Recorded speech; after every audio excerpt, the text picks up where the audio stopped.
unakaribia. Kiongozi mkuu wa Iran Ayatollah Ali Khamenei amesisitiza kwamba Marekani haijapata mafanikio yoyote kwenye shambulizi lake dhidi ya vituo vya nyuklia vya Iran. Amesema kwamba hakukuwa na athari zozote dhidi ya mpango wake wa nyuklia, kama anavyoarifu hapa Leod Mubali. Katika hotuba yake ya kwanza kwa umma tangu kufikiwa kwa makubaliano ya kusitisha mapigano na Israel siku ya Jumanne na kuonekana kwa mara ya kwanza kwa umma, Ayatollah amesema mashambulizi hayo hayakufanikisha lolote la maana kwa lengo la kutatiza mpango wa nyuklia wa Iran na kuelezea ulipizaji kisasi dhidi ya kituo cha anga cha Marekani huko Qatar kama pigo zito. Hatua hii imekuja kutokana na kauli ya Washington kudai kwamba shambulio hilo lilikuwa na mafanikio makubwa katika kudhoofisha mpango wa nyuklia wa Iran. Waziri wa ulinzi wa Marekani Pete Hegseth alisema taarifa za kijasusi zilizokusanywa na Marekani na Israel zilionyesha kuwa operesheni hiyo iliharibu kwa kiasi kikubwa mpango huo wa nyuklia na kurudisha nyuma kwa miaka kadhaa, madai ambayo Ayatollah ametupilia mbali. Naye Rais wa Marekani Donald Trump awali alikaririwa kidai kwa mashambulizi dhidi ya maeneo matatu muhimu ya nyuklia ndani ya Iran yamefuta kabisa mpango wa Iran, madai ambayo kiongozi wa Iran Ayatollah Ali Khamenei nayo ameyapuuza. Khamenei, ambaye alikuwa haonekani hadharani tangu mzozo wa moja kwa moja kati ya Iran na Israel ulipozuka Juni 13, alitoa hotuba yake kwa njia ya televisheni siku ya Alhamisi asubuhi na kuhitimisha ukimya wa juma zima kwa umma. Mamlaka ya Iran haikufichua alikokuwa akizungumzia siku ya Alhamisi, ingawa afisa mkuu alikiri kwamba alikuwa mahala salama kabisa na kusikojulikana kwa urahisi. Ni Leonard Mubali.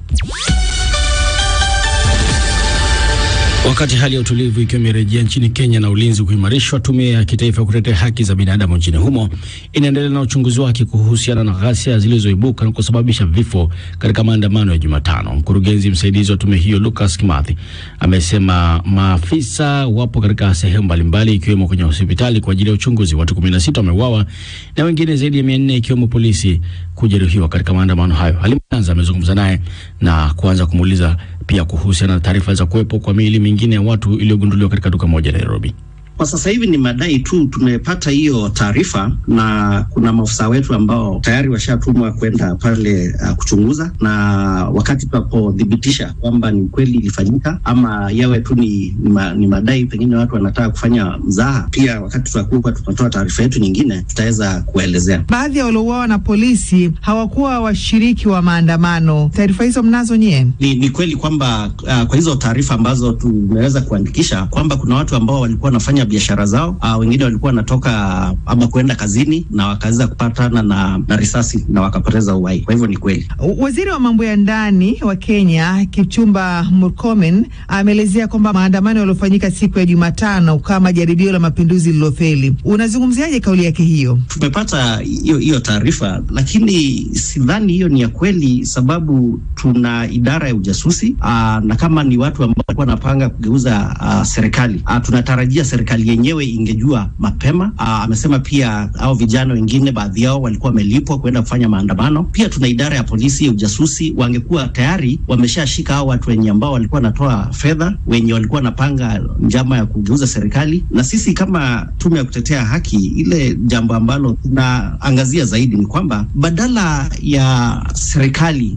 kutumia maneno makali sana, inafaa wajiulize au vijana mamia ya maelfu ambao vijana wanaenda kwa streets kufanya maandamano, mbona wasisikizwe lile jambo ambalo wanasema? Kwa hivyo lile jambo la maana, badala waziri na wale viongozi wengine serikalini, inafaa wajiulize kama nusu ya inji walijitokeza kufanya maandamano, si kwanza wasikizwe au Wakenya, nusu ya Wakenya ambao walikuwa kwa maandamano wanataka kusema nini, shida yao ni nini, malalamishi yao ni yapi? Katika taarifa yake aliyoitoa, amepongeza pia jeshi la polisi kwa juhudi ambazo walichukua za kupambana na waandamanaji na kudai kwamba hakuna polisi aliyetumia nguvu za ziada. Nyie kama watu wa haki za binadamu, hilo mnalizungumziaje? Hiyo taarifa yake ina utata, kwa sababu wakati tunazungumzia tunasema watu 16 wamepoteza uhai. Hata ingekuwa ni mtu mmoja tu ambaye amepoteza uhai, ama pengine akapigwa risasi akavunjwa mguu ama akaumia, hiyo tayari ni kuonesha kwamba polisi walitumia nguvu kupita kiasi. Lucas Kimanzi na katika mahojiano na Halima Nyanza. Nchi za Rwanda na DRC zinatarajia kutia saini makubaliano ya amani ya kumaliza mgogoro wa muda mrefu kati ya nchi hizo mbili leo nchini Marekani. Kulingana na shirika la habari la Reuters, wajumbe kutoka DRC wamefuatilia mbali masharti ya kutaka wanajeshi wa Rwanda kuondoka mara moja nchini humo na hivyo kufungua njia ya makubaliano ya amani yaliyosimamiwa na Marekani kutiwa saini. Kutoka Goma, Chube Ngorombi na maelezo zaidi.